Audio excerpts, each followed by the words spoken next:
All right, a very big welcome to you, my dear viewers and subscribers. This is another episode of The Truth with Ben Jokes, your trusted political talk show. Obasanjo inaugurates 46.3-kilometer Abia Road, calls Governor OTTI miracle worker. Governor of Abia State, Alex OTTI, remains a performer. He is one of the few public office holders in this country who actually know what it means to lead. The last time I reported something meaningful from a Nigerian governor was when Alex OTTI commissioned a project. Kudos to you, Sir Alex, a performer indeed. And of course, trust ex-president Olusegun Obasanjo to always support good candidates. The elder statesman said, "I traveled on this road to Abriba myself, and it was a hellish experience, and I spent hours on the road. But when I was informed that the road you constructed could take me from Umuahia to Abriba in just 45 minutes, I said to myself, this man, Alex OTTI, is indeed a miracle worker." Wow, Obasanjo speaking there. Now, let us get to the top stories. First is that update coming out of Abia State. This update actually shows the demonic nature of the cult group called APC. And next is that very embarrassing report coming out of the FCT. The National Security Advisor, RIBADU, has been in the media for the past few days shouting, lying that the government had dealt seriously with insecurity all across Nigeria. He said that the reports flying everywhere about cases of insecurity are mere exaggerations. So to shut him up, gunmen decided to make the office of the National Security Advisor feel the direct impact of insecurity. They proved to RIBADU that even the office of the National Security Advisor is not safe. Before I show you details of these top stories and how Nigerians reacted, let me quickly show you this video. You know, we have often said that no matter how brilliant a person is, once he starts trying to defend the Tinubu regime, he will start sounding foolish. That is exactly what happened to Dr. Taufik Raimi, a brilliant economist and political analyst. In this video, he began sounding stupid, trying to defend the ban on Idris Abdulkarim's song, Tell Your Papa. Watch the video. Okay, thank you, Charles, and good evening to our audience everywhere across the globe. It's quite correct that we all enjoy, or we are guaranteed freedom of expression, freedom of speech within the Constitution of Nigeria as a democratic nation.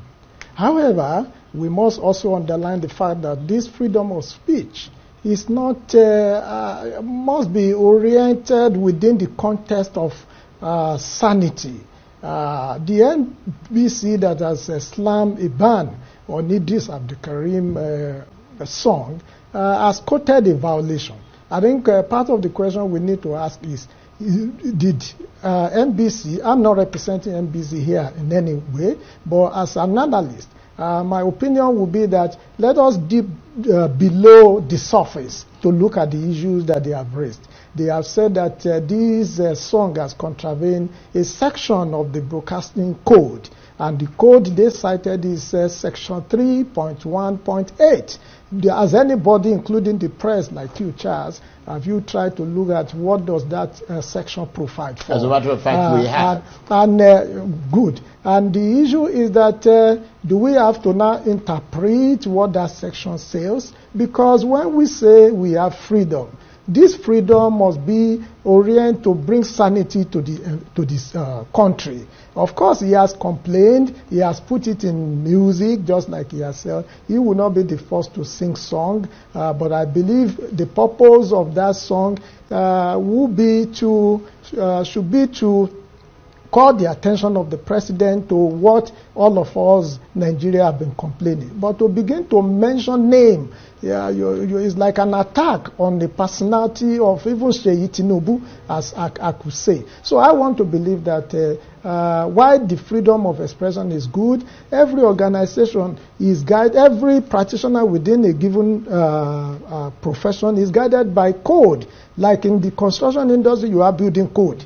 You won't say because you have freedom speech or freedom to do things, you will not be guided by that.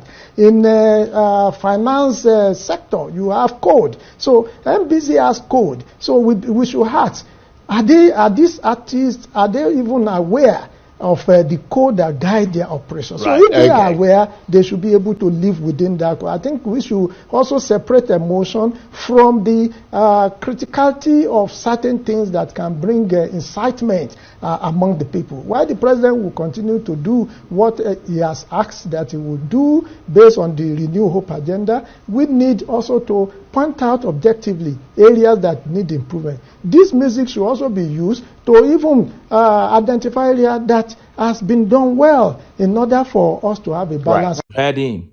He said, while Tinubu continues to do what he said he would do based on the Renewed Hope agenda. What Renewed Hope agenda? He said the music should have also pointed out the areas that Tinubu has done well. What areas, Oga?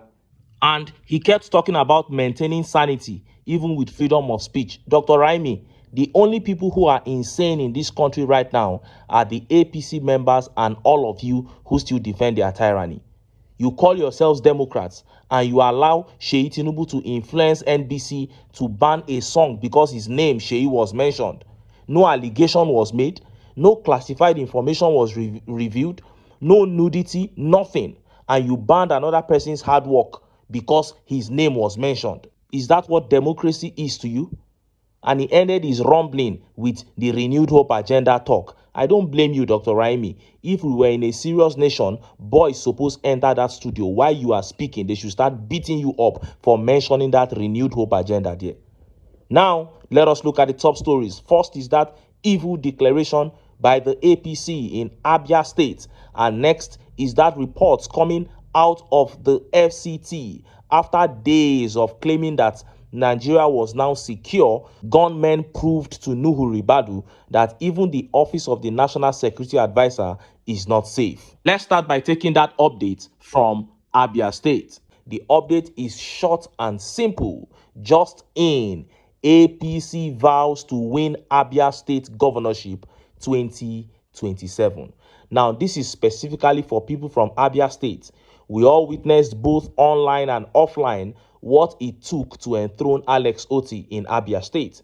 Special shout out to Professor Nnenna OTTI, the VC of Futo, who stood her ground, rejecting hundreds of millions to ensure that Alex OTTI was announced winner. Now, APC coming out to say that they will take the state in 2027 is proof that next time around, it will even be tougher. The fight will be tougher. That is what the APC are saying. And I call their declaration demonic because Abia State has never been as good as it is under Alex OTTI. Now, the same Orjius Kalu and the rest who messed up the state are vowing to come back and take the state. So, I am encouraging the good people of Abia that they must not allow it to happen. If the APC doubles their efforts to take the state as they have declared, the people must triple their efforts to ensure that OTTI remains in office. And Daniel Okani here says, which Abia?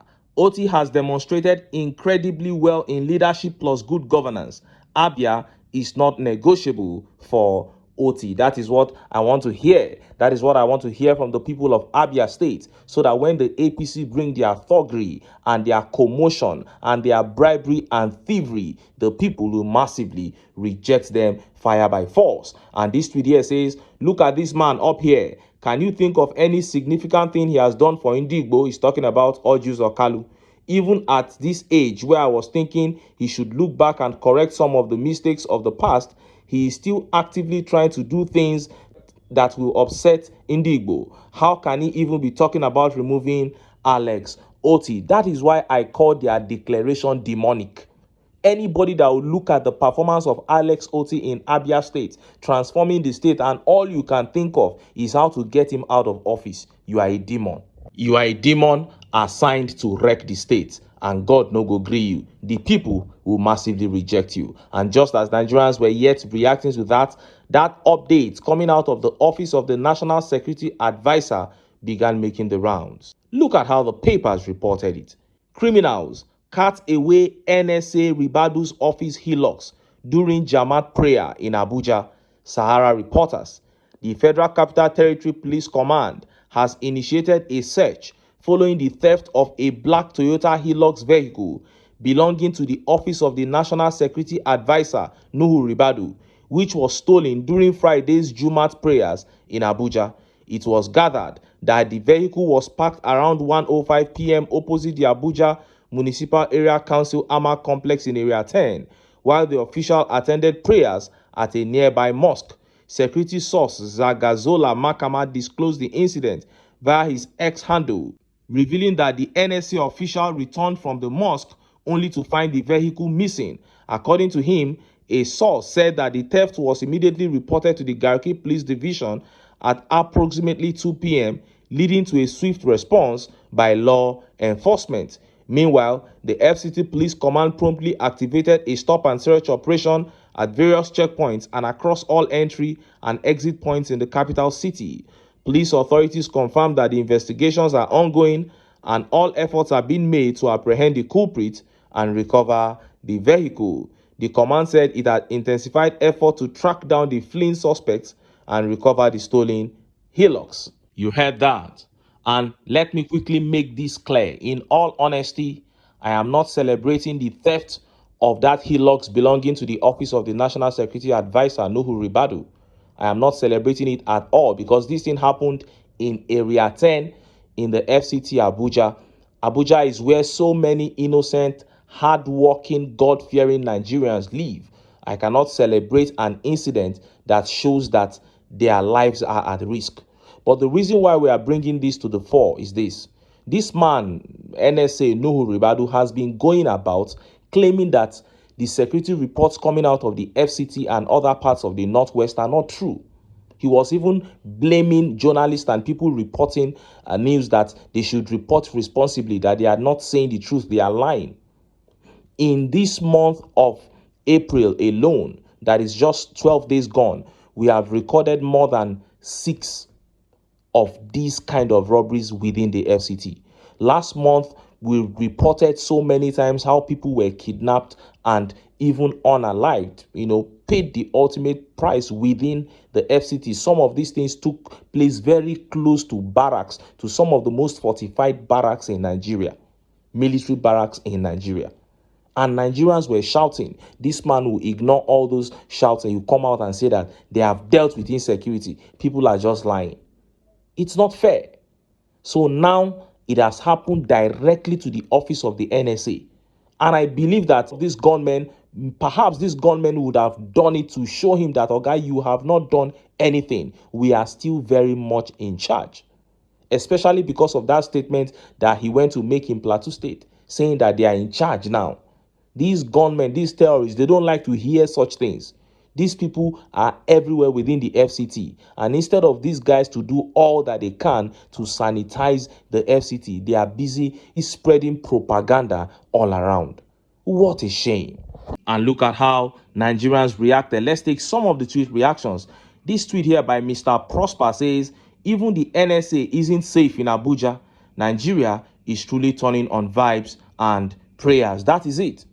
The office of the NSA is not safe. That is what this signifies. Let him come out and talk again. You will see they will visit their main office and enter inside and kidnap 4 people.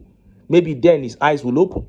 And Ita here says, if he can't secure his car, he is incapable of securing a house, not even a country. And Vinicius Totti says, wow, even the NSA isn't safe. And yet the same person say, make we no pay ransom. And yet he no show us any other alternative, just backing out others. That is it. RIBADU came out and warned Nigerians to stop paying ransom to kidnappers, that they are the ones encouraging them. Meanwhile, you have not done your job. If you have done your job, who will be happily paying out huge monies to kidnappers? Does it even make any sense? And Oguntoki Ayodamola says, this is how safe Nigeria is under his boss. They are getting their mid-year scorecard on security come May 29. May 29 is close. They will come and tell you that FCT is totally secure. But even the NSA vehicles are getting missing. And this tweet here says, what a country. Imagine a whole national security advisor being embarrassed like this by criminals. It shows you are on your own in terms of security in this country because nobody is protecting anybody. That is it. That is it. No two ways about it. And Tunde here says, we are getting there gradually. It will reach everybody last. That is a very strong message passed to RIBADU himself and I pray he decodes it wisely. If him like, make him still play politics with the message. I come in peace. Ireo Tunde is so smart. He knows that this is beyond the hillocks. It is a message that the gunmen are passing to him that you are next. We are coming for you. And Nigerians will have no pity if anything happens to him. After all, you have said that everywhere is secure and we don't need to bother. It is high time we as a people stand up and begin to tell ourselves the truth that nothing good will come to this country unless we come together to get the APC out of power. But until then, make I still enter town, make I go get some ogbonge political news wey una go like. Why? Because of una. Now I dey here, so don't go away. Don't go away.